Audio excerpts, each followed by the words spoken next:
تو اون دختری هستی که همیشه درک میکنه. همیشه کوتاه میاد. همیشه میگه اشکالی نداره. حتی وقتی اشکال داره. اون دختری که وقتی ناراحته هم لبخند میزنه.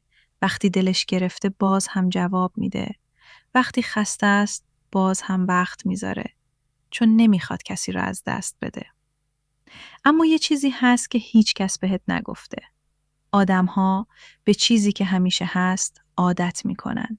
به توجهت، به مهربونیت، به حضورت و کم کم دیگه خاص نیستی براشون. میشی یه گزینه همیشه در دسترس. نه چون کافی نیستی، بلکه چون زیادی در دسترسی. حقیقت اینه. آدم‌ها ارزش چیزی رو میفهمن که ممکنه از دستش بدن، نه چیزی که مطمئنن همیشه هست. و شاید بزرگترین اشتباهت این بوده که برای نگه داشتنش خودتو از دست دادی.